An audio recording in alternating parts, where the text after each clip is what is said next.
Welcome to First Builders, the podcast for those who shape companies from the ground up. I'm Amber Illig, founder and general partner at the Council Capital, where we invest in early teams solving critical problems in essential industries. And I'm Rachel Choi, partner at the Council. This podcast is about a group of people who are more likely than average to land executive roles or found unicorn companies. We explore the moves that propelled them to where they are today and what early stage founders can learn to accelerate their own growth. We call them First Builders. Whether founders or early team members, First Builders create the core functions, teams, and systems that power great companies. They don't just work at startups, they help to find them. And today's guest is a great example of that. Danish Nagda didn't just take the typical tech path.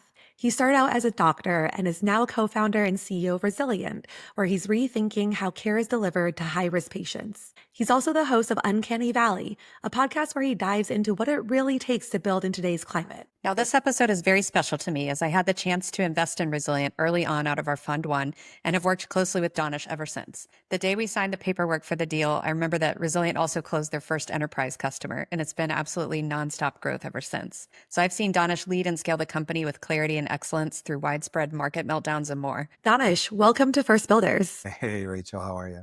Good. Excited to have you on. Yeah. I'm excited for this. I've known Amber forever, so this is great. Yeah, we're super excited too. So let's go ahead and start at the beginning. You trained as a doctor. What originally drew you to medicine in the first place? Well, my original interest in medicine came from, I was already in the business world, not super happy with my day-to-day job, was volunteering a lot on the side.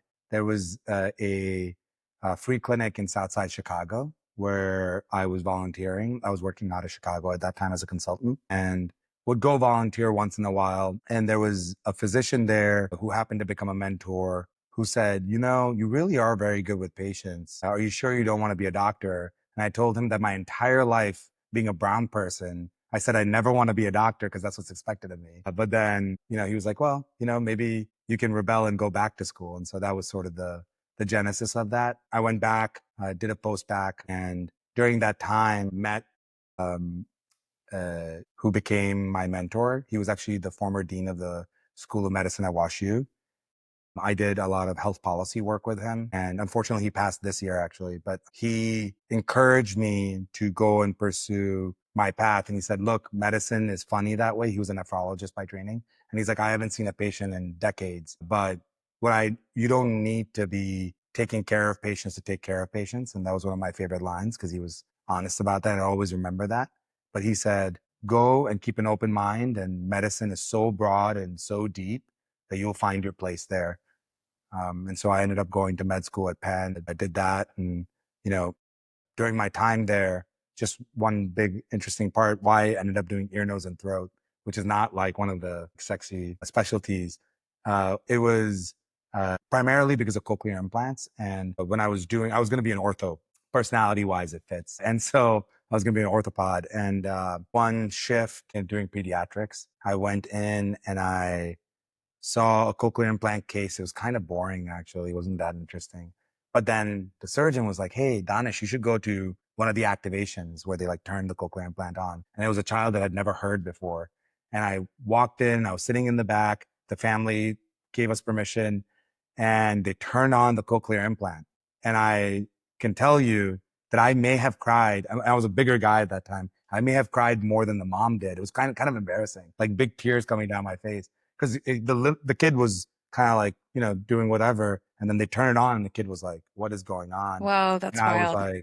I was like, "This is what I want to do with the rest of my life." So that's that was my path into medicine, and then I pursued ENT. Yeah, that's unbelievable. How long were you in medicine before you realized oh, I want to do something else or I want to build something new? I was in residency at the time. During residency, I kept on seeing myself gravitate towards many different things, was involved with doximity, was involved with other things. And so I just always, Rachel, I couldn't stop myself. I always was dabbling in a lot of different things. And along the way, tried to do something in surgical devices, found that interesting. But at some point, it becomes very, very obvious that you can't just be a doctor. You've got to do something else. So I would say it was even during residency that I already knew that I wanted to move on and do something else after. And then from there, you co-founded Rezilient. So what made you confident enough to start a company from there? And then what was the first problem you set out to solve? Well, it's interesting because so with Resilient, I mean, I'd been involved with several startups before, but with Resilient, it was because of my experience with my dad. So my dad's sort of the story of this company, came to this country, worked really hard. All three kids went to the best schools in the country, sort of for brown people, like the American dream, but for a lot of people, actually, the American dream. But despite having access to health insurance, my dad didn't have good access to health care. He ended up having his first heart attack at 53. At the age of 60, my father was largely bedbound with heart failure. And while I was in residency, I actually became his caregiver. And then through residency and after, took care of him until he passed a decade later. But that experience of both being a doctor, actually being a doctor, a caregiver, and an entrepreneur, I think those three sort of led to the genesis of this company. The problem that we were trying to solve in the beginning was the underlying problem that led to my dad's issue, which was around sleep apnea and access to sleep apnea care, but then expanded beyond that and wanted to solve the access issue to specialty care in general and realized that there was a bigger problem there. And then, went down that road to solve the specialty care access issue. And, this is pre-pandemic at some senses. Like it's right before the pandemic that we started doing this access to care situation. And we said, look, you can't deliver specialty care at the level that can be delivered in person remotely without being able to examine patients and get labs on them and do imaging on them. By the way, at that time, think pre-pandemic, people weren't even using patient portals that much. They weren't messaging their physicians that much. And so we were definitely a little early to market with the overall approach, but man, the pandemic changed everything. It really did. Yeah. I remember when you first pitched me on Resilient, I was getting a lot of pitches focused on healthcare at the same time. And everybody was saying, well, this is the new world. We're in a pandemic. It's all about telehealth, telehealth, telehealth, telehealth. And you were kind of the first one to be like, telehealth alone is not going to cut it. We need hybrid care. I just remember that. And it was because of that orthogonal experience you had had where you're like, these doctors are tied to the real estate. That creates all these inefficiencies. And then there's all these dynamics on the patient side, the employer side, the payer side. And so I just always thought that was really interesting how it was almost like you were two steps ahead. So, Well, yeah. and it worked out, right? Because we saw all of these virtual care companies go up and down. Some of them had exits. Most of them have not. Most of them are zombies now. And it's largely because what we had thought at that time in virtual care, we as a community, it was actually not product market fit. It was just situation fit. You had a problem in that situation to solve that problem. And I think a lot of founders with AI and stuff are seeing it a little bit. They've got this new situation and they want to apply it to everything. It's not just a new solution, a new situation where everybody is getting behind it.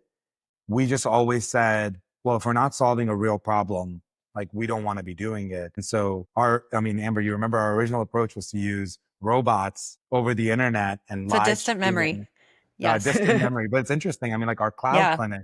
So what we do at Resilient now is provide same day access to primary and specialty care across 70 specialties same day, both virtually at home on your computer, but also in person at physical clinics where you go in as a patient.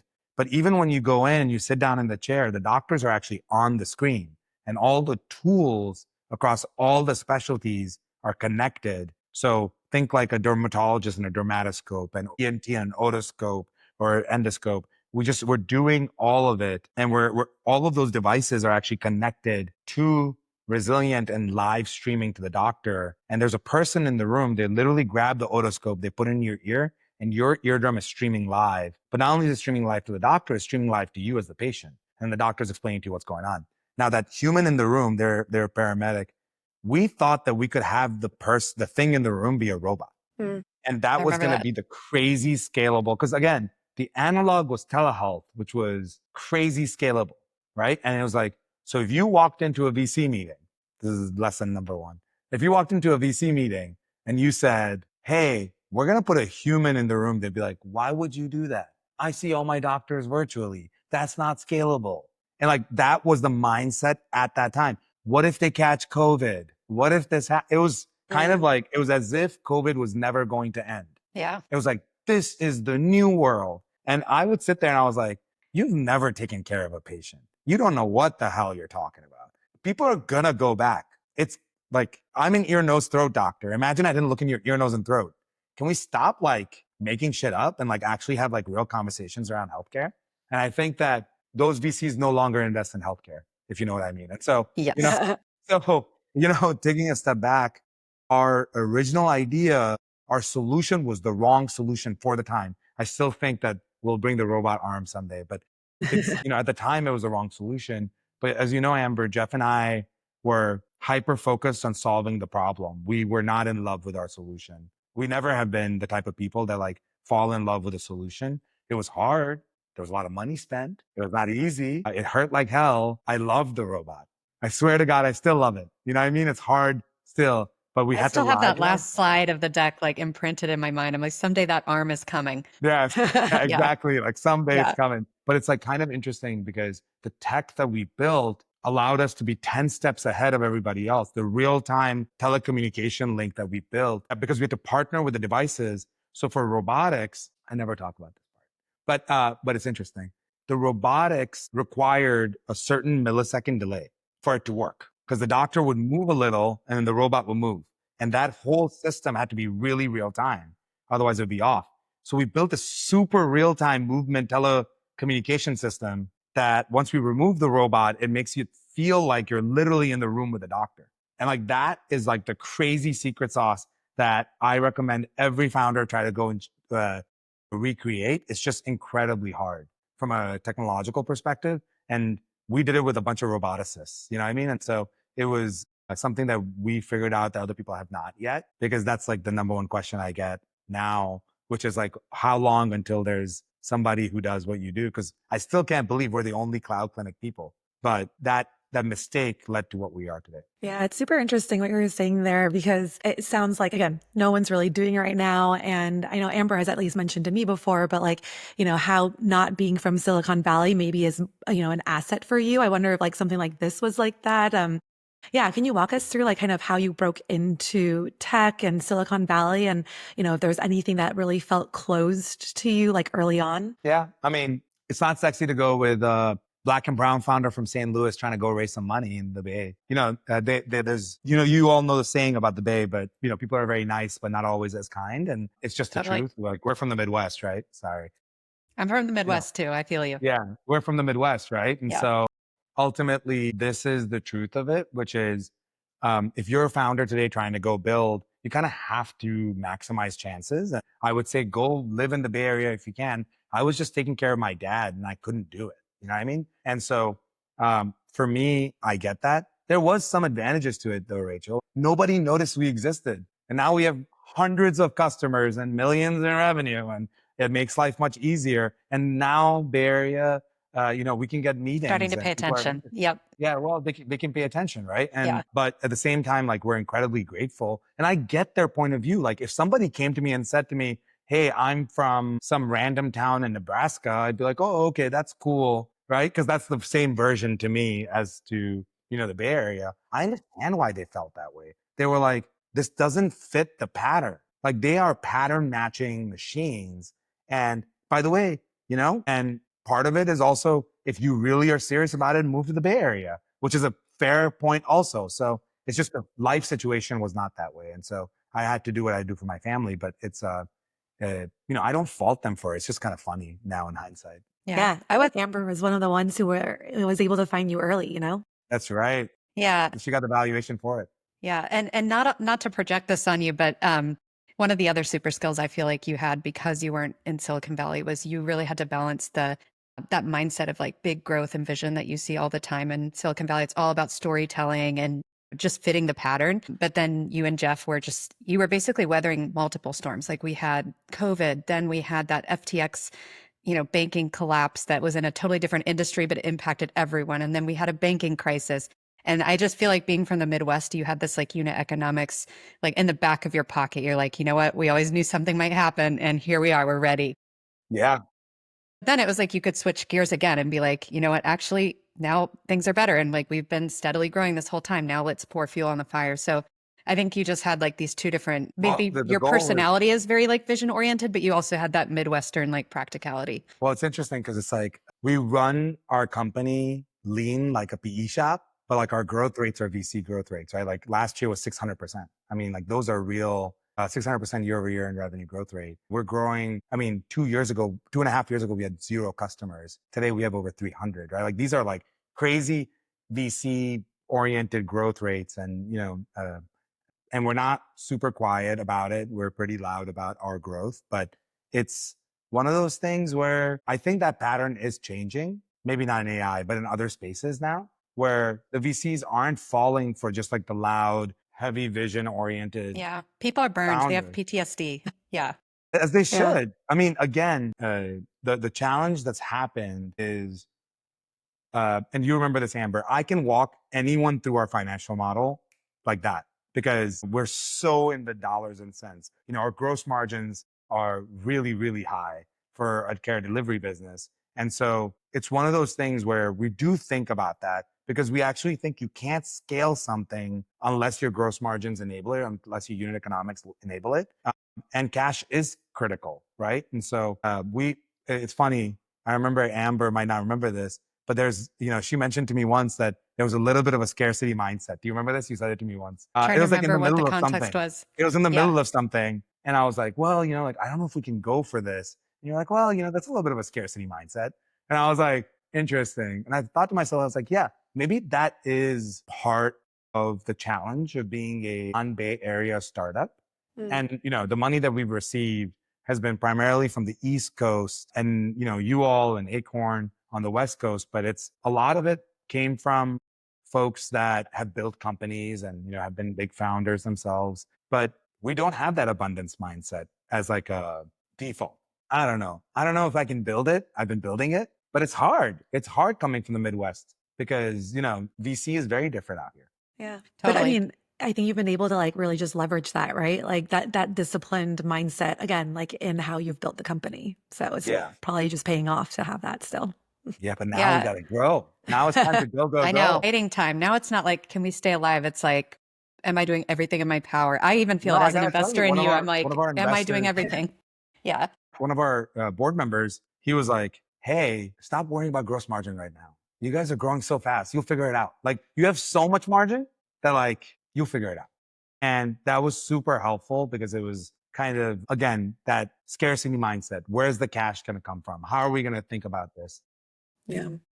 So it's kind of, it's something that I'll work out in therapy. Yeah, totally. Speaking of things that are hard and things that may require therapy, what has been your biggest "what the hell are we doing" moment so far as a founder at Resilient? When we were in Techstars, they made us talk to 100 customers. That was really helpful. And I think we were on customer number 30, maybe 35. And the customer was like, hey, I love what you all are doing. She used to call me Danish. She was like, Danish, I love what you guys are doing. Can you do me just like one favor? Can you get rid of the robot? And I remember sitting there and just be like, damn it. Because they tell you, Ford said that if they asked me what to build, they would just say, a faster horse. And I kept on telling myself that I was like, just let me get this out there. Okay. So I kept on telling myself it was okay. But then CNN came down to headquarters, if you remember, Amber, and the CNN anchor was sitting there as the robot's coming to her to do the physical exam. And she's like, this? And I remember just telling Jeff, I was like, we got to have a conversation, man. Like, this is not going to work. Like our user testing, I don't know what these users are telling us, but I'm like seeing regular people not being primed and looking, and it's just, they're not liking what they're seeing. I think we're early to market. I said, look, this is a great tool. It's going to be incredible someday, but probably not in the next 5 years. And that's okay. Like we have a bunch of IP around this. We'll be fine. But that was the what the hell moment for me. That was the biggest sort of what the hell are we doing? Yeah, it's funny you mentioned that because the reason we love investing in first builders, including folks that have, been involved in previous startups like yourself, is because we really we look at it as investing in the captain of the ship. Like so many things can happen, and the solution might not be the same as the one that you invested in. And so it was cool seeing you navigate that and just realize, hey, you know what? We're going to cut our losses. This thing is not working out, and we still can solve the same problem in a different way that will actually be a little bit simplified. So You know what Vinod's line is about that? It's kind of Vinod Khosla's. He says that he invests in startups that have high pivot velocity. So like they're pivoting a totally. lot. So it's actually the opposite of what a lot of people like to invest in. He actually likes it when a startup is pivoted many, many, many, many times because Yeah. it's a sign that they're nimble. Yeah, and he's you're not like, too overly committed to like the thing that you thought you're not, yeah, you're not locking yourself in. Yeah, and Yeah. taking in all the learnings from that too. So, yeah. because it sucks. Pivoting is the worst. And for us, we didn't pivot on solving the problem that we were solving, but we definitely pivoted on our solution. That was a dramatic pivot for us. Yeah. Not to mention just how hard it is for you guys, but I imagine there was some whiplash with the team too. Like how did you guys manage that sort of change with, having team members potentially on board that then need to get on board with the new plan? We brought everybody into a room. We told them what we had heard, and we said, we have no choice but to change. Either we die or we pivot. There's only two options. Which one should we go by? Everybody said pivot, of course. And we said, okay, let's come up with a plan together on how we can do this as quickly as possible. This is the part of startup building that no one tells you, which is pre-product. There's only two portions of a company. Mark Andreessen talks about this, but pre-product market fit and post-product market fit. But pre-product market fit, don't think scalability. That's a completely useless. Like all those questions that people ask about are now in hindsight, like with this company especially, like scalability is like not the point. The point is iteration speed. Like how quickly can you iterate? And so one thing that Jeff and I pride ourselves a lot on in the beginning years is that we iterated like crazy, like work, nights and weekends. Now it's supposed, it's considered cool to like work a lot again, I guess. But we did it out of survival because we literally did not have enough money, right, to do this because scarcity stuff that we were talking about earlier. And so iteration speed is everything because I will tell you that product market fit, you're a product market fit. You just know. It's like it's like falling in love. Like there's no way to explain it to somebody. When you get there, I swear to God, founder, you will tell people, I don't know how to explain this to you, but we're there. It is a crazy moment it's like when you put a post on and it goes viral, like there's no way to explain it. There's no, like you can measure views, but there's no version of that for, Yeah. Yeah, I want to go back what you were mentioning too with Amber of like getting everyone into the room. How big was your team then when you pivoted? And like, how big is it now? Like, has that changed like how you lead the team? yeah. I think more than the size of the team, it's more about us being post product market fit now. So, we're post product market fit with our core product. And so so at that time, the team was 5 people, right? Because we don't run lean. And now the team is 55 people. Wow. 11x. But that was also 3.5 years ago. So 4 years ago. So it's been a while, but yeah. What do we do now? To be fair, once you get to post product market fit, pivoting is really impossible close to. You can enhance what you're doing, but pivoting post product market fit is incredibly hard because you have product market fit. You have this like lightning in a bottle, and you just want to keep pouring resources into that. But the thing that is happening is it's public, but we've launched multiple specialties alongside primary care now. And luckily for us, product market fit's coming very quickly for those. But in those, we listen to our customers and iterate. So it's only available to close customers we have existing relationships with. So it's a customer success led model on those specialties. We're not going out to the market and trying to sell it. We're saying, hey, we've delivered you single customer millions in savings. Can we partner with you to solve the next big problems that you have? And for that one, what we're doing, which is interesting, is we're actually building little teams of people that are just watching it like we were when we were smaller. So it's like, think of them as like project teams who are Oh, focused nice. on that. With the customer success, sounds funny, but customer success actually being the leader on that. So customer success is actually I leading. love that. Oh, Especially really? like being from customer success, like that was my whole Oh, background that's actually. funny. I forgot. Yeah, Yeah. so that's why I was like, I love the customer success angle of it.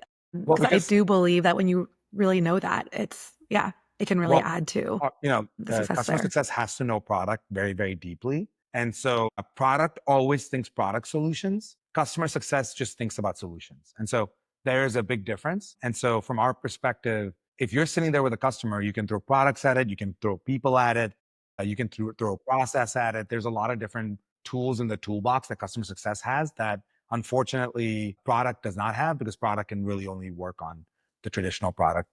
So I think for us, that has been customer success is what our churn is today? 0, 300 plus Awesome. customers. Yeah. That Because we're is so obsessed with that. awesome. Yeah. Well, we're just obsessed, Yeah. right? And Yeah, the upsell motion is a hard motion. People don't that's realize how awesome. hard it is because you're asking customer success to do something that doesn't feel natural to a lot of them. And so from our perspective, we tell them don't sell, just share. which is a big difference. And you Yeah, know that, because you Rachel, have probably. actual value, Mm-hmm. like getting away from Yeah. that scarcity mindset. So like Yeah. if an employer is sitting in front of us, so we provide primary care and specialty care, right? So we look at where are our primary care doctors referring patients to. And then we say, hey, look, we sent 20 referrals to GI. If you got the GI solution, this is how much you would save. Mm. Would you like to consider doing a small pilot with us on that? And that is the approach that they're taking, which is the second part is the hard part, right? But essentially what we're saying is, if you're interested, let me hand you off to RevOps and sales to make that happen. So that smooth handoff is important.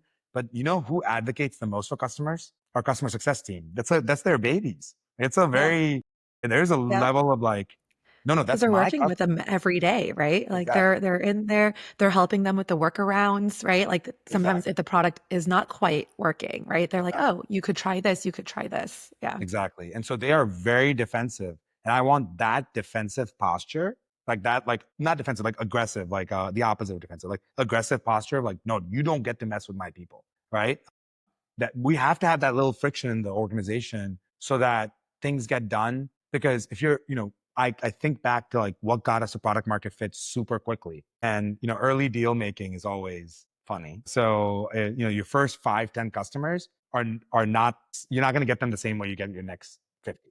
All right. So the first customer that we had was one of our investors, owns a company. And she was like, she wasn't even self-insured. She was fully insured, but she's like, I believe in you, Danish. You're the best. Let's just do it. I'll pay it out of pocket. And I was like, okay. And I defended that. Like, you cannot imagine. Me and Jeff, we used to like really go at it. He was like, Danish, I can't get this done this week. I was like, well, how many hours of sleep do you think you're going to get this week? And like, that was the kind of like clashes that we had, right? Because we had that friction because I was customer success, right? It wasn't just a customer, it was an investor. And investors were a big deal for us, right? And so that's the sort of stuff that I want happening as we grow. I don't want to lose that mindset because I think, at least in our space in digital health and in hybrid care, think about every company that came before us, right? They were incredible and then they have faltered. Like, it has been the repeat cycle. Mhm. They do incredible and then that experience falters as they grow because it's hard to scale. And so, I talk a lot about what Amazon has done, not in healthcare, just in general. And that customer obsession is what needs to scale. It's really, really hard. I will say, Rachel, that's what keeps me up at night. That's what I was, before this call, you all overheard me kind of getting upset. That's what I was getting upset about. Yeah. It's like, I never get upset about anything. I only get upset about my customers.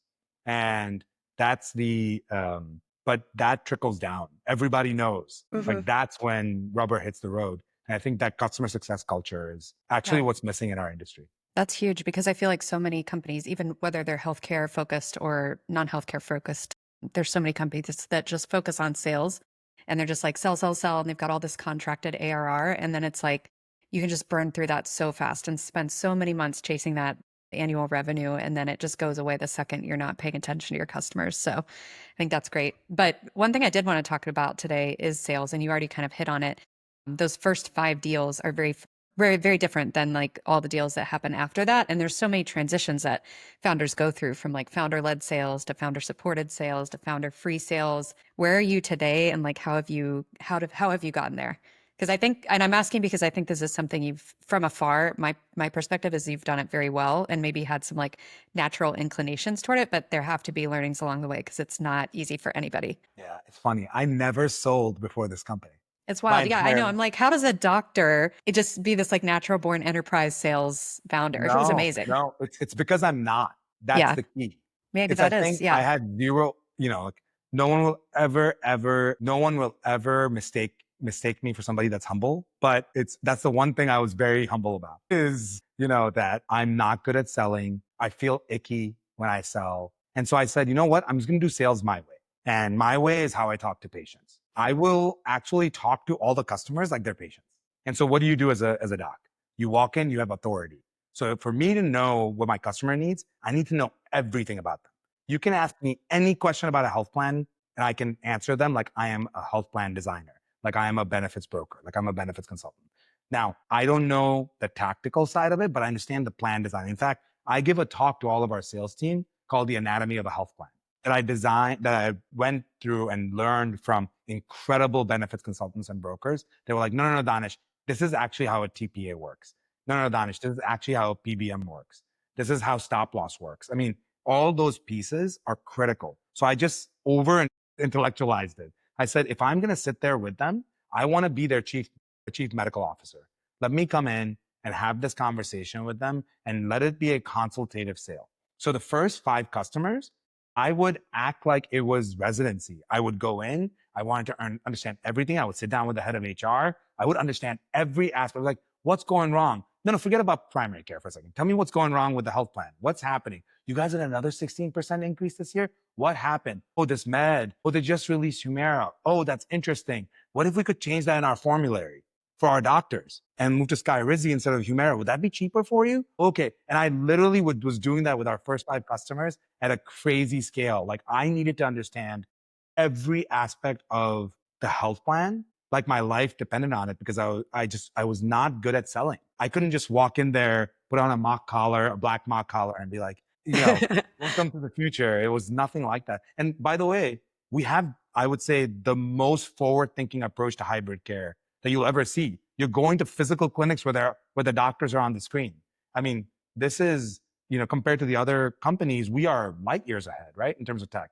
But I never sold it that way. I always sold it as, no, let me understand your health plan. Let me understand your employee base. So you have like a bunch of manufacturing people. Okay, tell me about I'm not even kidding. This sounds crazy, but tell me about how their day-to-day works. Like, how do they interact with the health plan? Are they all digital natives, or do they use, I was doing like a lot of like, I don't want to call it customer discovery because I don't believe in that. It was more existing customer sort of, I was embedding myself into that. This is how much. One of our customers, Cosmos, they're very public about this because Stacy, their head of HR, speaks about this at conferences on our behalf. But we noticed that a bunch of people were coming in with back pain, and it was so specifically detailed that we identified that it was, I'm not kidding, the mats they had on their floor when they were doing manufacturing, that it was affecting their backs. That's how, because we got so embedded. I was so obsessive about the first 5-10 customers. And now our team does those kinds of things. We literally do a full walkthrough of their health plan. We understand their vendor stack. We understand how has it been doing? What are the problems? We get buy-in early on, and not just for the giant enterprises, for the mid-market customers too. And I think that is what makes it different. But yeah, no, Amber, I'm not a good salesperson. I think we recreated our version of healthcare enterprise sales, which was we're not just salespeople. We're not just coming here to sell to you. We're going to be a big part of your strategy. Yeah, it's like a partnership. It's like I've spent time thinking about what it would be like to be in your shoes, and therefore we designed the solution for you. Although I would argue maybe that makes you like a really great salesperson. Maybe more people should be selling like that, right? Like just really understanding, because people don't want to feel sold to. Yeah, nobody wants that. And I suck at it. I'm like really bad at it. When I've tried to do the hard sell and it's like so obvious that I'm doing it. I remember we were really struggling at that point and had only a few months of runway left. And I had this sort of biggish deal that I wanted to sell. And, this is still like COVID days. And, everybody was taking stuff from home and meetings from home. And my wife was, in the kitchen and then sitting in the living room doing her work. She's a landscape architect. And I was really doing the hard sale, and I got done and she's like, you're not going to get that one. And I was like, really? She's like, that was awful. Like, that's not you. Don't do that again. And I was like, okay, I promised myself I would never do the hard sale again. I just suck at it. I'm like, so myself, like Amber, I am this 24/7. Like, I can't not be this. And so whenever I'm not this person that you've known for years, I'm awful. And I think that that's the big learning for me now is you just got to be like authentically you in the selling process, because, people have like this uncanny feeling of just like, oh, is this like real? Yeah. You're putting on an act. Yeah. You can just feel it. Yeah. Yeah. And, I've noticed that too. I mean, like you're all over like X and Twitter, and like, you're very just like authentic and outspoken, you have strong opinions on there. Curious, like how that visibility, of just you being in public, like how that's changed things for you as a founder. Did you start doing that like early on with Rezilient, or you kind of just, it happened alongside? Yeah. Silicon Valley Bank fell. I was upset about it. And there was like a Twitter spaces that was going on. And I just went up there and I was very much myself, just being like, we need to do something about this. This is going to affect the startup community. Remember, we had very little money and all of it was Mm. stuck. And I was It's like, Silicon Valley dude, it Bank. took a lot of work for us to get here. How can Yeah. they just let this all go away? I was like, this cannot be Yeah. how my company dies. Totally. Like, Yeah. no way. And Mark Cuban came on and others, Bill Ackman came on. Before you know it, I was hosting it. And it just went crazy viral and everything kind of went from there. They started talking about it in Wired magazine and all this. It's like started going crazy. And then I said, well, this is like a really interesting place for me to build my voice. And like I said, I kept on telling myself, I just want to be me as much as I can be. And sometimes I say things that people don't like, and that's okay. But the other big thing that I saw coming was that I think people are tired of like media trained CEOs. And I felt that we needed a lot less of that in healthcare, especially. And very few people in healthcare are just being honest about the problems in healthcare. Nothing wrong with people that want to be a little bit more careful. I just felt that it sounds, the one abundance mindset thing is, I was like, I don't have anything to lose, right? Like right? I was just like, it is what it is. I'm just going to be me and put it out there. And then before you know it, like the podcast and all this other stuff, it started ballooning. And for me, it's been, Rachel, you would be surprised how many CEOs reach out to me and say they want to use Resilient because of how outspoken I am. Yeah, yeah, 100%. That's They just awesome. resonate with somebody saying the truth. Yeah. And I feel Everybody like even if knows. people disagree or agree with you on what you're saying, the fact that you have the confidence to put it out there when Hmm. so many people are just trying to like kind of toe the line and not make anybody upset. I think it's nice that you just put it out there and then people know where you stand and they know that you have the courage to do it. So, Yeah. yeah. Like, I talk about really tough topics, like the fact that they're extracting all the wealth and giving it to the gerontocracy. Like, these are real problems that Hmm. young people are feeling today. That These are problems that everybody is feeling today, right? And so, like, these are things that I care quite deeply about. We have socialism for older adults and capitalism for the rest. Like, these are topics that I really, really care about. That, like, by the way, if we had socialism for our generation in terms of healthcare, my company would be dead. And that's okay. Like, I'm okay with that. It's the right thing to do. So I think like that's what people resonate with, which is I'm okay with me losing money just so that like our country can be better. Right. And we're going through some crazy times right now where people are scared to say things. And I have this like decent size, place where I can say things. And, people do get mad at me on a daily basis and I can take it because I don't take anybody that seriously. You know what I mean? Yeah. Um, Yeah. and so that's sort of the idea. The most important thing that comes from it is that when you do reach out to somebody, they feel like they know you because you are authentically yourself. And so as they know you, people do business with people, Yeah. Oh, not yeah. corporations. Totally. And people And, sell to people too. The and person people buying sell a to product is people. also a person, not a company. Exactly. And so like people think that they're buying something from company X, Y, or Z. One of my sales side mentors, because I was trying to get better at it, used to say, people don't buy Apple products. For the first 10 years post the iPhone, people didn't buy Apple products because they were buying it from Apple. They were buying it from Steve Jobs. And that is actually the Mm. truth. People felt his energy in everything, right? And so the truth is that if I'm going to be the representative of the company, right, I'm not representing the company in my comments, but I am the leader. And so they need to know that my insanity is infused in everything we do. And once they know that I'm so specific about all these different things, they know that I'm going to be specific about the product. And I think like that does matter to people. People might not agree with everything that I say, but they know I care. And I think that matters a lot. The last things I want to ask about. So you've brought up Jeff a couple times in the Yeah. conversation. I would love to hear, I've worked with you guys a lot, but I think for the audience it'd be helpful to share a little bit about how you two are different. I sometimes think of you two as like a yin and a yang, like balancing each other out. So I'd love for you to kind of share a little bit about that dynamic and even just if you have any best practices or advice on how you manage a co-founder relationship, because you guys have been working together for a while, like managing massive pivots, product market fit, now scaling. So yeah, how do you manage that? So Jeff is definitely the yin to my yang. I think it's funny because he has a quiet intensity that I think a lot of people take his laid back nature as being non-intense. He's more intense than me.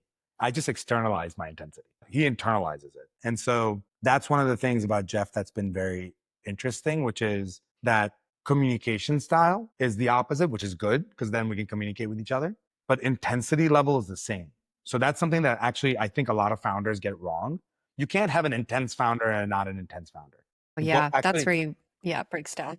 I'm actually going to say something which is messed up. If you're not an intense person, you probably shouldn't be Don't a do founder. this. Don't do this. It's not worth it. There's so many good ways to make money. It's too hard. Yeah, exactly. Too Way too many. hard. Go Yeah. work at Google. It's like retirement, right? Like go do it. Like make your life awesome. Go, go to all your kids' soccer games. Like have a great life. Like enjoy yourself. I'm not doing this because I like a good life. Like that is, I'm telling you, this is not the path. But if you're intense and you feel like that there is nothing else you can do with your life but do this is what you do. And Jeff and I both share that like insane intensity. For example, there has not been a Saturday or a Sunday where we don't meet. It's been years, right? It does not end. We start texting at 6 a.m. every morning. That is the truth of it. That's just how we are. Yeah. It's It's not like there's a shortage of things going on to text about. yeah. And So, it's like after every single big, like we just had like a big meeting where I was a little bit mean. And afterwards I go to him and I talk to him about it, like right after. And he gives me, he's like, that was good, blah, blah, blah. And we move on. It's like, he is literally, it's a true, I will tell you this, it's easier to get divorced from your spouse than it is your co-founder. So just be very, very careful about who you pick. Now, people have been able to withstand that, but I actually think that that is the most important aspect of the company because you don't just have to have a good relationship. That's great. But you have to have a shared intensity, a shared mission, and you actually have to have, and this sounds messed up, you have to have sort of the same level of capability over time. yeah, that's true because some people can kind of like the skills required, those grow. And if you can't move into that next chapter, it becomes awkward. And then there is that power imbalance. And It's like even if you capability. want to be intense, you can't be as intense as you want to. And for some reason, we've gone to this world where we say that people don't have ceilings. That's not true at all. There are people that don't have range and there are people that don't have ceilings. That is a thing. It's the reality. Anybody that's hired anybody should know that, even if we don't want to say it out loud. And for me, having a co-founder that is smarter than me, that is harder working than me, that is different than me in some senses, because then we can kind of play off of each other. That was really critical. In this scaling mode, the hardest thing has been us telling each other where we're falling. Because like, pre-product market fit, it was never about us, right? It was always like, here's how we fight to get to product market fit. It was so clear. It's so clear pre-product market fit what the goal is. It's like product market fit. That's it. And you define what that means. You put it on a board and you say, I'm going to get to that. That's what we need to get to, right? So for us, it was NPS. So usage of the product, return usage of the product, experience with the product, churn of the customer, and clinical outcomes. That was it. We hit these numbers. We are a product market fit. We are incredibly KPI driven. It's easier because we're both engineers. And so it was really easy for us to say, this is the way we're going to go about it.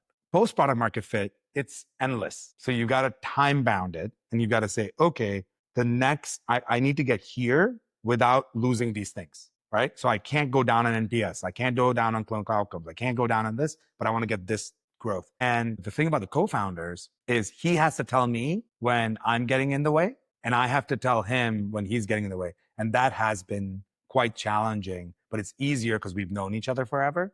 But it's sort of what we've done, which I would recommend to post product market fit founders, is we actually have a session where we come in knowing, bracing for feedback.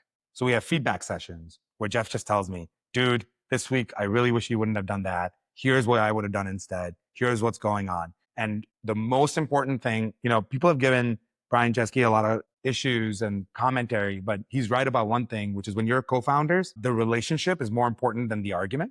And that's one of my favorite lines that he said that I really like. And I think that it's one of those things where we have chosen the relationship over the argument every single time. Because founders that don't argue are like marriages where there's no argument. Well, that's a problem. Yeah. Yeah. Something's up there. Yeah. Right. Yeah. That Can't trust sounds that. pretty bad. Yeah. Yeah. Real relationship. Right. And you have to give each other space when there's a conflict. When there isn't a conflict, you have to be really close. But we have our own ways of communicating. And I would say that I'm as close to Jeff as I am to my wife, which is saying a lot because I've known my wife for like 15 years.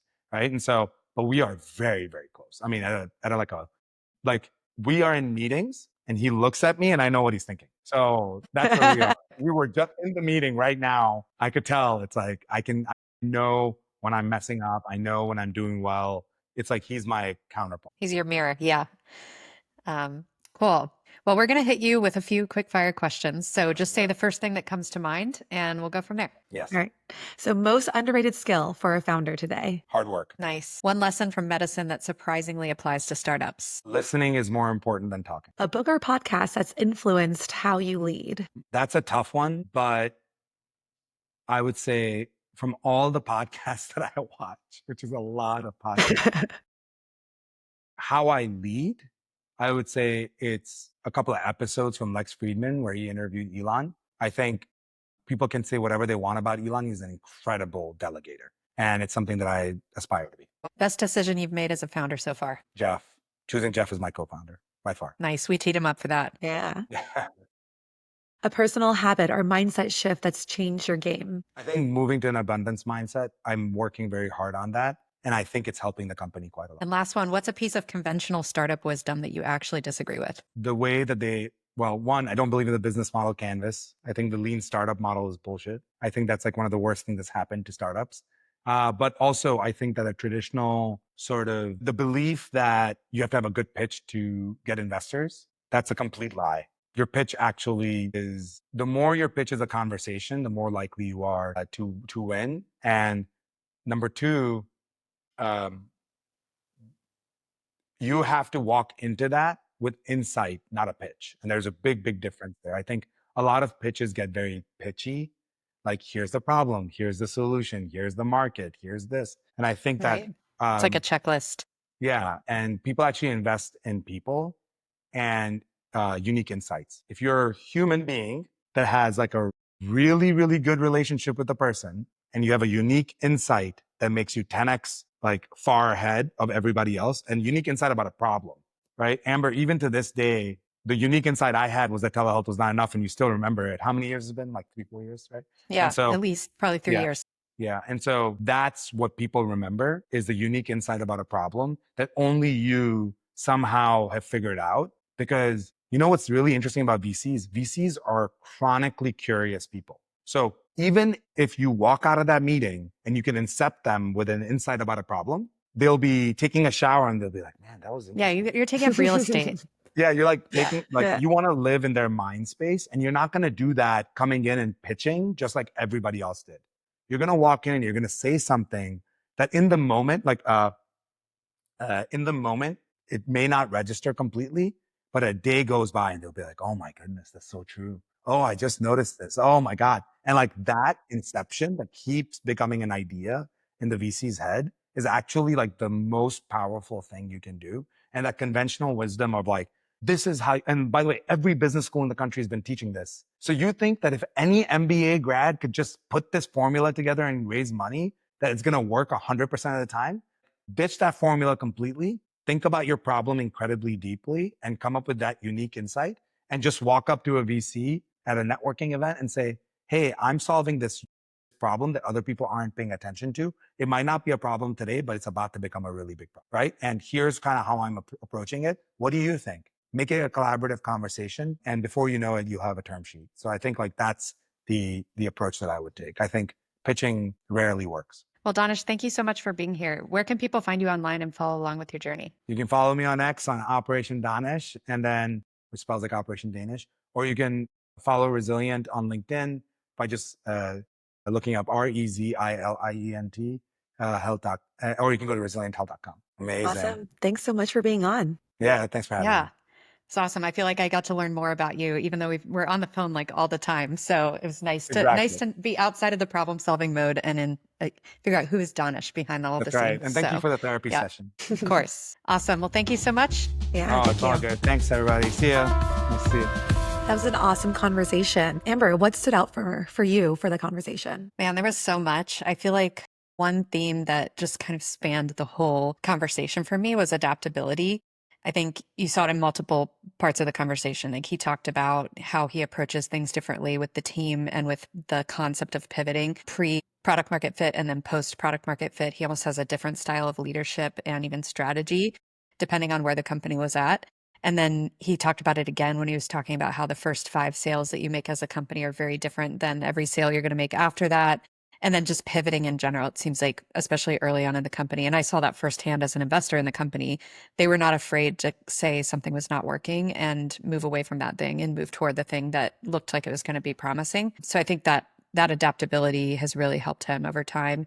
And then the other one that stuck out to me was sort of this concept of just don't be a salesperson. I think that is why he's so good at sales. I think his point was that it's better to be customer obsessed. So I think those things, those truly stuck out to me as just like top skills that a first builder could have. Yeah, totally. And I love the customer obsessed mindset. I mean, I'm always biased when I say this just from the customer success background, but I love that he was talking about how his customer success team at Resilient, they're the ones that really manage kind of like that upsell and pilot, and the fact that they've developed this trust and partnership and they can actually suggest to their customers, right? Like, you should consider this. This might be actually really valuable for you.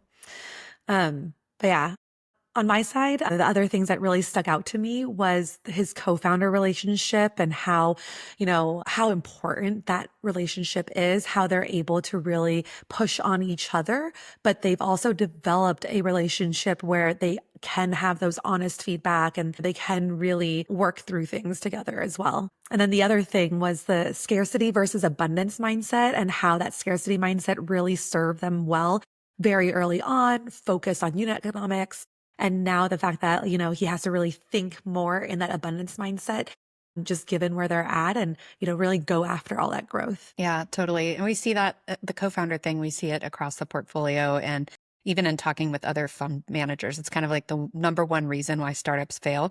And honestly, frankly, one of the number one reasons why VC firms fail is because the GPs can't get along or the co-founders can't get along. So it is, I've heard that multiple times before. It's just as important, if not more, as a marriage. And it's very much like a marriage. So I think it was good, nice as an investor to see that he's taking it seriously. But I've always gotten that impression because they've been working together for so long and they do seem to balance each other so well. But it just goes to show there's a lot of work that goes on behind the scenes. It's not just what meets the eye. Yeah. And I was just thinking when he was saying that, I was like, maybe we should have like just feedback True. sessions Yeah. regularly too, where you and I can just like come in and like brace ourselves, like what he was saying, about just being able to like give that feedback freely, Yeah. I like the fact that they have a dedicated space for it because I think if you're doing it in your one-on-ones every week, it becomes overwhelming where it's just like, oh, we're always giving each other feedback when we're supposed to be talking about the work stuff. But then if you don't do a dedicated space, you feel like you're wasting time or something like that. But then if you take that time, it's like the most valuable nuggets come out that you can work through. So yeah, I like that idea. Yeah. One thing that we can take away from this for sure. Yeah. Awesome. Well, if this episode sparked ideas or inspiration, leave us a review, send it to a founder friend, and subscribe to First Builders whenever you get your podcasts. Yeah, we'll see you next time.